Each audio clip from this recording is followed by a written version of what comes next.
नियम कायदे कानून भी होते हैं, क्योंकि हमारे सनातन धर्म में नियमों का पालन बहुत ज़्यादा अच्छे से किया जाता है, तरीके से किया जाता है। अगर आप पहली बार कोई व्रत उठा रही हैं तो आपको कैसे एकादशी का व्रत उठाना चाहिए, क्या नियम कायदे कानून है जिसका पालन हमें करना चाहिए?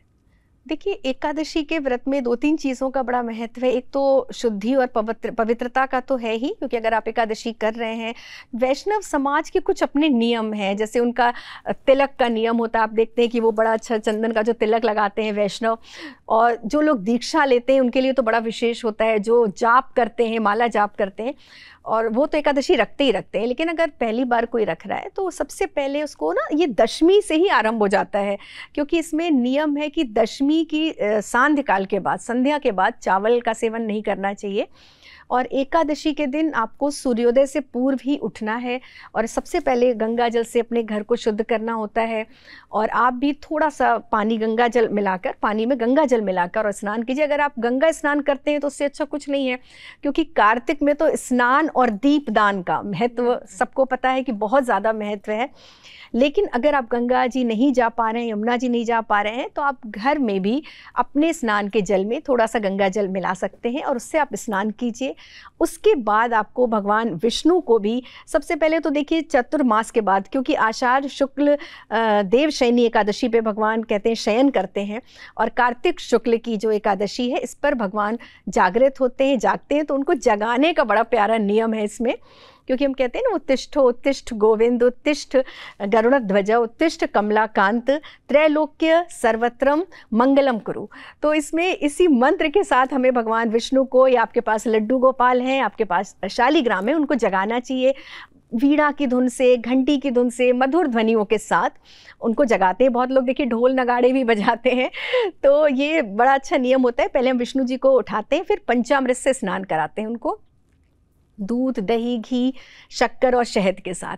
स्नान का भी बहुत महत्व है, और यही पंचामृत जो होता है ना, क्योंकि जब हम दूसरे दिन पारण करेंगे तो सबसे पहले हमें ये पंचामृत ही ग्रहण करना है। तो इस पंचामृत को रखा जाता है, भगवान को उससे स्नान कराते हैं। फिर पीले वस्त्र का महत्व है, क्योंकि एकादशी पे भगवान विष्णु को पीले रंग की पोशाक, पीले पुष्प, पीला आप भोग लगा सकते हैं। पीली मिठाइयाँ होती हैं, वो आप भगवान को, बेसन के लड्डू, ये सब अर्पित कीजिए।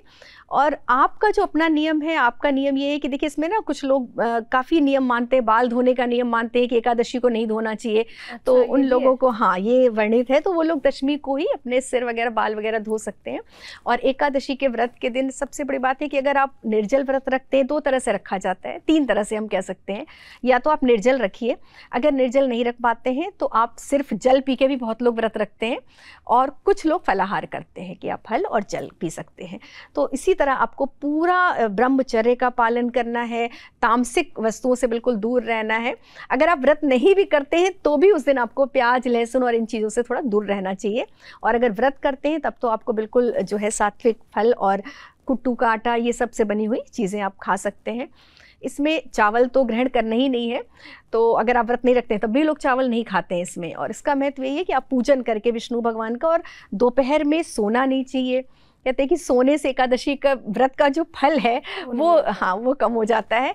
और इसमें एक और नियम है कि अगर आपको सोना ही है ना, तो 2 तुलसी पत्र, लोग आपने देखा होगा मम्मियों को हमारे की गांठ बांध लेती हैं, हाँ, और उसको आपने रख लिया, तो ये कि तुलसी माँ साक्षी, अगर हम सो भी जाते हैं तो हमारा व्रत खंडित नहीं हो रहा है।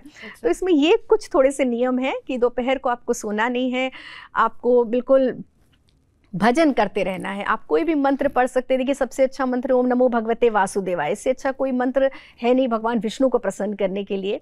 और कलयुग केवल नाम आधारा, कलयुग में तो आप जितना नाम जप करें, जितना माला पे आप भगवान का नाम जपते हैं, महामंत्र का कितना महत्व है। हरे कृष्ण कृष्ण कृष्ण हरे हरे, हरे राम राम राम हरे हरे, इस मंत्र का जाप कीजिए नियम। और देखिए वो तो भूल, मानव है तो भूल हो भी जाती है। तो जब व्रत की समाप्ति होती है, जब व्रत का हम वो करते हैं, संपन्न करते हैं, तो एक बार क्षमा प्रार्थना जरूर करते हैं भगवान से। इसी तरह से एकादशी का व्रत करते हैं। कोई बहुत विशेष महत्व नहीं, बहुत ज़्यादा विशेष नियम ऐसा नहीं है इसमें।